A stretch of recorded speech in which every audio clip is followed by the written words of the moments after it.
Hey everybody, this is Will Miles here with Read and Reaction. I'm back with an article for the website. It's been a little while. We had been working on our preview magazine, and so took a little bit of time off, but now I'm back, going to be writing on a more regular basis, get you content, get you started for the year. So the title of the article this week is Patience or Panic Warranted for Billy Napier's 2023 recruiting class? So first, I wanted to talk a little bit about the 2022 Florida Gators Preview Magazine.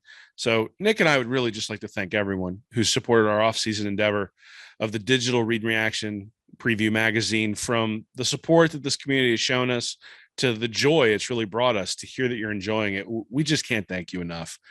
And we're definitely going to make this an annual thing, but we're also in preliminary talks with some folks about potentially bringing a hard copy of the magazine to market next year. And so, if that's something you'd like, if that's something you'd appreciate, really the best way for you to support us with that is to continue buying it, giving us your feedback. So if you've bought the magazine, thank you so much. If you're on the fence, come on, you're going on vacation soon. You need something to distract you while the kids are yelling in the back of the car.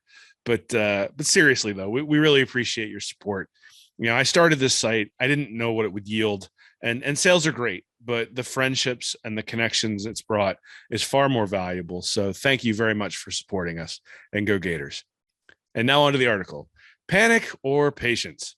In late June of 2018, I asked this exact question in the title of this article about Dan Mullen. He didn't have a lot of momentum on the recruiting trail, and his class was clearly behind teams that Florida wants to beat. My statement at the time was pretty simple. It isn't time to panic, but things need to pick up quick. Otherwise, the class will be below what is necessary to win an SEC championship. Both of those things are true yet again. A previous Gators head coach liked to talk about noise within the system, and that noise is back again. Gators fans are feeling anxious as they see players like linebacker Jordan Hall committing to Michigan State, five-star cornerback Tony Mitchell leaving Florida out of his top four, and crystal balls for Miami coming in for quarterback Jaden Rashada. Combine that with the announcement that DeMarcus Bowman is entering the transfer portal, and it wasn't a week with a ton of good news for the Gators. Still, not all hope is lost. Perhaps the winds are starting to change with the commitment of four-star defensive lineman Gavin Hill on Saturday, following up on the flip of four-star edge rusher Isaiah Nixon from Central Florida. Those two are the first top 300 recruits Napier's been able to snag this cycle. But we do need to deal with reality when it comes to the recruiting situation. And that reality is that while there is still time for Napier to put together an elite level class, that time is starting to wane. And until things really start to get going, the noise is going to stay in the system until kickoff in September. Where things stand. Florida has 8 commits. Isaiah Nixon, 194th nationally ranked. Gavin Hill, 259. Aaron Gates, 318. Najee Harris, 389. Creed Whittemore, 467. Bryce Lovett, 558. Tyree Patterson, 712, and Tommy Kinsler, 965. The average national ranking of those 8 is 483, and the average 24/7 player rating is 88.88. This is almost an exact carbon copy of where Mullen was at in late June of 2018 for his 2019 class, except that he had 10 commits with an average 24/7 player rating of 88.48. Mullen had 3 top 300 players, while Napier only has 2, but Mullen had more lower-level 3-star players.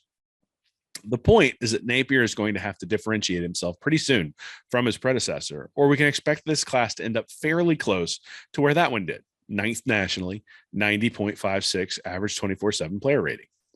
All that said, Florida is definitely behind most of its rivals. As the chart above shows, Florida isn't just behind Alabama and Georgia.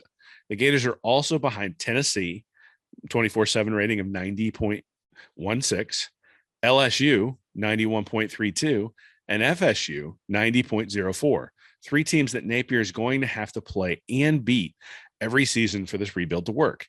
In fact, if Napier had the LSU class that Brian Kelly's put together thus far, I really wouldn't be worried at all. Because each class has so few commits, 1 or 2 can skew the rankings as things get close. But it's the top 300 percentage that has me concerned as a Gator fan.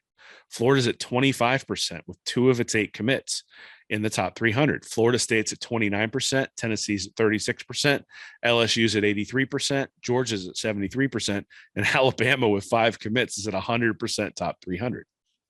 Napier's going to have to get that up soon to give any hope that this class is going to be a major improvement on recruiting at Florida. Top 300 projections. In the article I wrote about Mullen years ago, I had this chart below, now modified to include Mullen's other recruiting classes and Napier's second one. If there's one thing you should take from this, it's that there isn't a huge change in top 300 percentage for a class between August 1st and the final rankings. I showed that previously as well for average 24/7 player rankings, and it's pretty clear where you are by the time kickoff comes is where you're going to end up in February. And right now, Napier's at 25%. Mullen in 2020 was at 43%, wound up at 48. Mullen in 2019 was at 30 and actually improved that to 44. McElwain in 2017 was at 50 in August 1st and then 43rd at the end of the recruiting cycle. McElwain in 2016 was at 25%, increased that to 28. Muschamp in 2013 was at 57% and was 57% at the final. Muschamp in 2012, 67%, 68%. Meyer in 2007, 70%, 68%. And Meyer in 2006, 100%, though that was only 3 commits before August 1st, and then 75% in the final class. I've also previously shown that there's a linear relationship between top 300 player signings and recruiting ranking. That means based on just the percentage of top 300 player signings, we should be able to predict where Florida's class is going to end up. So right now, with 8 total recruits and 2 in the top 300, you would predict them to finish at 18th in the overall national rankings. If they increase by 1 top 300 player and 1 recruit all the way down to 15 players, what you do is you see a predicted finish go from 18th to 15th to 13th to 11th to 9th to 8th to 7th and to 6th, or really 5.5 if he's got 9 top 300 out of the 15 that he has committed. So now you can see why I say Napier has his work cut out for him. A class ranked 18th is not going to cut it at Florida. Quite honestly, a class in the 12 to 15 range would be verge on a disaster, considering that's exactly what Mullen was bringing in with a far deeper X's and O's resume. I believe Napier is going to have to bring in top 3 classes to really succeed long-term at Florida, but it looks like that ship has sailed for 2023. Perhaps he can sneak into the top 5, which quite honestly would be a major coup at this point. Takeaway. There are still some reasons for optimism. Mullen's 30% top 300 rate in August would have normally portended a finish of around 17th nationally, but he was able to finish strong and up both his average player ranking and his top 300 percentage to salvage a top 10 class. Napier could certainly do the same. The other reason for optimism is who's still on the board. If 5-star corner Cormani McLean were to commit, that would immediately take the Gators' average player rating to 90.11, or pretty much in line with FSU and Tennessee. If Napier can add Malik Bryant, Treyon Webb, Peyton Kirkland, Will Norman, and Jaden Rashada, that rating would be up to 91.83. That would also increase the Gators' top 300 percentage to 57%, or more in line with a Will Muschamp recruiting class. The good news is that all of those players whom I've listed, except Rashada, are from the state of Florida. The bad news is that Florida hasn't recruited Florida all that well in recent seasons, and we haven't really seen reason to believe that it is improving as of yet under Napier. I absolutely hear when some fans say that we should be patient, that Napier hasn't even coached a game yet. I actually agree that some patience is in order, but blind patience isn't something that Florida fans can give for too much longer, given the goals of the program and the arms race developing under name, image, and likeness rules. Additionally, waiting to show it on the field is a problem. That's because winning on the field doesn't translate in recruiting. This idea that everyone can be the Clemson outlier just isn't based in reality or the SEC. More often, you end up being Michigan. Just wait and see what happens to the Wolverines this year against Ohio State. Or you end up being Florida, who kept waiting for Mullen to turn a 10-3 2018 season or 11-2 2019 season into recruiting success and instead wound up with virtually identical recruiting classes year after year. I titled this article with a question about whether it's time for patience or time for panic. A look at the stats says that particular question is a more nuanced one than maybe we'd like. I don't think Napier's going to get a top 3 or even a top 5 class at this point. He's just too far behind for it to be the likely outcome. And that is disappointing given what has historically been needed in bump classes to win the SEC. But if Napier can reel in 55 to 60% top 300 players with some real high-end talent, i.e. McLean, Bryant, IMG offensive tackle Francis Mauioga, and perhaps flip Notre Dame edge rusher Keon Keeley, then that's a real step up from where Florida has been under Mullen. It's still going to have to improve from there to compete year in, year out with the beasts of the SEC, but at least it gets us out of the Groundhog Day recruiting classes that we got every year from Mullen. That isn't what we were promised when Napier came in assuring us that he knows this is a talent acquisition business, but it is progress. Perhaps NIL payments have shifted things quicker than Napier anticipated. Maybe the same things that worked at Louisiana don't work at Florida. Or perhaps Napier is finding recruiting is a lot harder in the SEC when you don't have Nick Saban behind you to close the deal.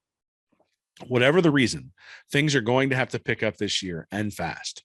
Criticism of the staff at this point, though, is both pointless and premature. Let's see where things stand in August or September.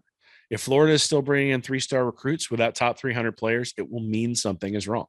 If Napier loses out on homegrown talent like McClain and Bryant and is unable to backfill with equal level talents, criticism will be valid. I know fans want to win. Recruiting clearly is the lifeblood of doing that. Napier knows that better than anyone. He was on staffs with teams absolutely teeming with NFL talent.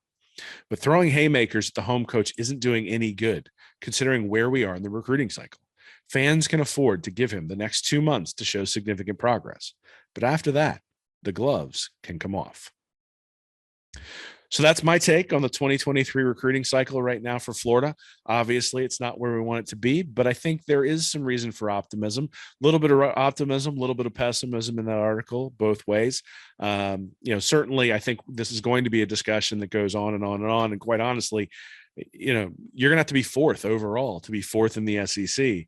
And that's just the challenge that the conference gives right now. And, I hope Napier can do it. I think he can do it. I think he's on a slower trajectory than we would have liked him to be. And that's one of the things that's frustrating, but also, look, I think no one's going to be calling for Napier's head or calling for him to be fired. When I say the gloves can come off, I mean, look, we got to have a realistic look at where the program is. And the staff is going to have to make changes if they're not bringing in A&M, Georgia, and Alabama level classes, because the reality is, unless you hit on a really, really elite quarterback, you're going to need that kind of talent to compete with those guys. And with, sort of the rumors of Rashada going to Miami, that might be an issue. You need to hit on an elite quarterback. And as of right now, there isn't that elite quarterback coming, at least not in the 2023 class. So that's my take. Obviously, I think it's a controversial thing to be commenting on recruiting, and certainly would love to hear your feedback and love to understand where you sit in terms of the panic versus patience scale. And there's some Georgia fans in the comments here all the time, and I'm sure they'll give us some lip about it as well. But these things tend to run in cycles, and for a while Georgia dominated this rivalry, then Florida dominated it for better part of 2 or 3 decades. Georgia's been on top for a few years now. It's going to turn around again. The question is it going to turn around quickly, and is it going to turn around under Napier? And that's really what we're here to find out. So anyway, thank you so much for all your support. Thank you for buying the magazine. Again, if you want to get that, you can go over to readandreaction.com/mag. Go to readandreaction.com/mag, and you can buy that from us. It's a digital magazine, so it comes in and via your email. 156 pages, Florida only. A lot of good stuff in there about the staff, about Napier, about Napier's history, about sort of what happened to Florida last year, what we can expect from an offensive and defensive perspective, and some predictions from us about who's going to make the playoff, who's going to win the Heisman, and who's going to be all SEC from the Florida team. So anyway, with that, I'll let you go, but thank you so much for your time. Thank you so much for supporting the site, and go Gators.